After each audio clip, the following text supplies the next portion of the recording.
everyone. Now in this session we are going to discuss about the inflorescence. Now what can be the definition of inflorescence, or what do you know about the inflorescence? Inflorescence means the arrangement of flowers on a plant. This is called as inflorescence. But there are types mentioned in the book also, but we'll discuss type after some time. First we'll find out the meaning of inflorescence. Means some of the time you must have seen, अगर कोई plant होगा तो plant पे कई बार ऊपर एक flower रहता है. This is like single flower at a time, right? Single flower at a time रहेगा. So this is the solitary inflorescence. Solitary मतलब at a time there will be a only one flower with respect to that plant. This is the solitary मतलब single flower. And if there are like number of flowers, suppose now here number of flowers arranged like this, so this is called as inflorescence. मतलब जब वो group में या cluster में arrange होते हैं, so this is called as inflorescence. This is also called as inflorescence. मतलब inflorescence is nothing but the arrangement of flower on a plant is called as inflorescence, right? So now this has got two types. इसके पास दो type है. पहला type है racemose, दूसरा type है cymose. So we'll quickly discuss the types of inflorescence. Now here we have to discuss the two types of inflorescence, racemose and cymose. Racemose is also called as indefinite inflorescence. Racemose is called as indefinite inflorescence. And cymose is also called as definite inflorescence. Indefinite मतलब वो कभी खत्म ही नहीं होगा. तो अभी हम पढ़ते हैं exactly इसका मतलब क्या है. Now see, I am just drawing here the diagram with racemose and cymose. So आपको यहाँ समझना ये है. Now here you can see the two branches I have already mentioned here. Now we'll be discussing in terms of flower arrangement. Now see, अभी मैं flower instead of flower I'll be just like उसको एक round structure में show करूँगी. So this is indefinite. Indefinite मतलब like see, this is the big flower, this is big flower like this. Okay, so now this is also big flower like this. Okay, now you can observe here. This is the big flower, or you can say mature flower.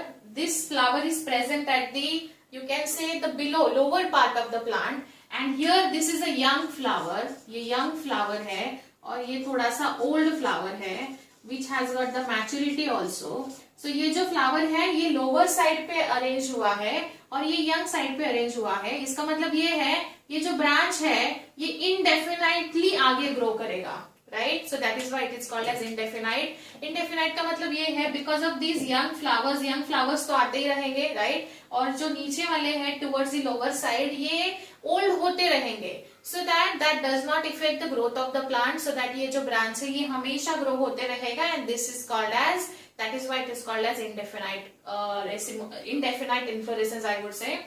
So this is the old flower and this is the new flower. So see, जो पहले open होगा and mature होगा ये flower रहेगा, फिर उसके बाद ये वाला. अगर हम इसको नंबर भी देना चाहते हैं तो ये पहले मैच्योर होगा, फिर उसके बाद ये, फिर third, fourth, 5, 6, 7 and so on. So ये जो फ्लावर है ये ऐसे ओपन होते हैं from here, like from lower side to the apex. ऐसे वो ओपन होते हैं या खुलते हैं. सो ये opening of the flower from lower part from the plant to the upper part from the plant, which is known as acropetal succession. Which is known as acropetal succession. मैं यहाँ लिख के दे रही हूँ. Acropetal succession means, now you can see here acropetal succession मतलब the older flowers are lower down on the axis. ये lower down रहेगा, older flower नीचे वाले side में रहेगा. And the younger flowers are nearer to the apex. यहाँ nearer to the apex रहेगा. This is called as acropetal succession. Now समझ में आया आपको acropetal succession? Now see, यहाँ हम अभी दूसरी चीज पढ़ेंगे. वो दूसरा चीज ये है, जैसे मैंने बोला, the order of opening of the flower would be from the lower part of the plant to the upper part of the plant. Now always remember here, in racemose inflorescence, there would be a centripetal pattern of the inflorescence. Centripetal. Centripetal का मतलब ये है the sequence of opening of the flower from here to the here, right. Confusion create मत करिए। ये arrangement of flower है, ये arrangement of flower. यहाँ हम नंबर्स के बारे में डिस्कस नहीं करेंगे। एक्रोपेटल सक्सेशन मतलब कैसे flower successfully from lower to the upper part open up होते जाते हैं, और जो ऑर्डर ऑफ ओपनिंग है this is called as centripetal inflorescence. तो रेसिमोस जो है this is called as centripetal. मतलब अगर आप सीक्वेंस देखोगे, ऑर्डर देखो ओपनिंग का, तो ये ऐसा है, right. But flowers are arrange in that manner, succession, right. So now इसका एग्जाम्पल कौन सा हो सकता है? The example is like maybe gold mohur और सिसलपेनिया।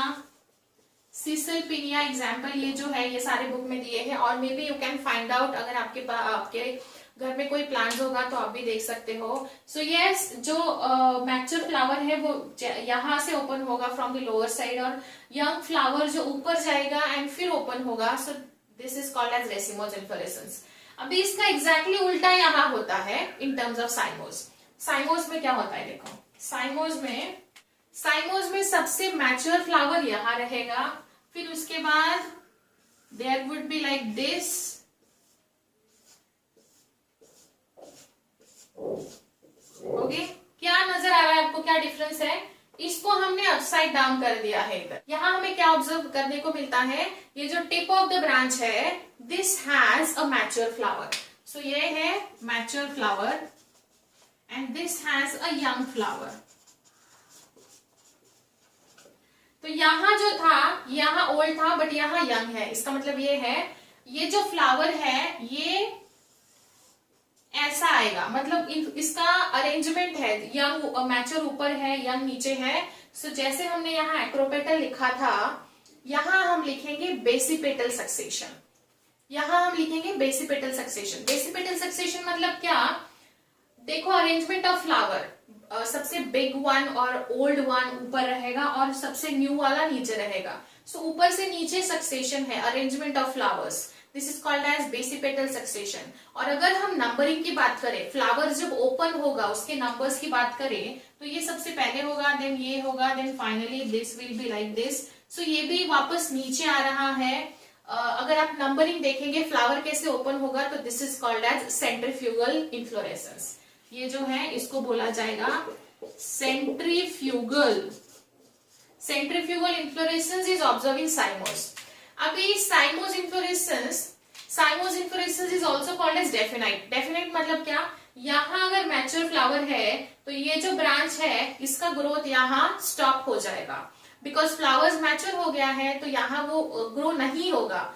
सो इसलिए उसको डेफिनाइट। तो twig has a definite growth, but here in case of this it has a indefinite growth. समझ में आ रहा है आपको? Now we'll see the example of cymos. The example of cymos are jasmine, right? Jasmine है example उसका, तो आप भी मुझे फाइंड आउट करके दे सकते हो। Take it as a homework, you have to find out the 5 examples from each one. These are the main types of inflorescence. इसके बहुत सारे डिफरेंट टाइप्स है, लेकिन अभी हमें जो बुक में है उतना ही पढ़ेंगे। So yes, रेसिमोस एंड साइमोस याद रखिए।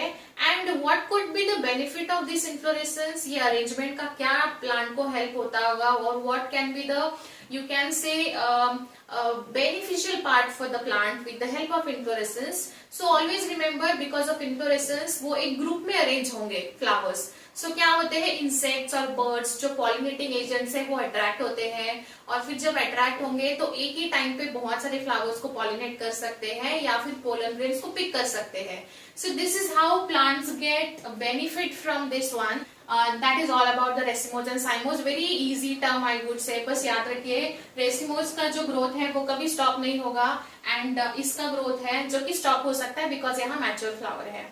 लेकिन इसके बाद भी आपको एक चीज है, लाइक ये जो फ्लावर्स है ये पेडेंकल पे अरेंज होते हैं। पेडेंकल पे अरेंज होंगे।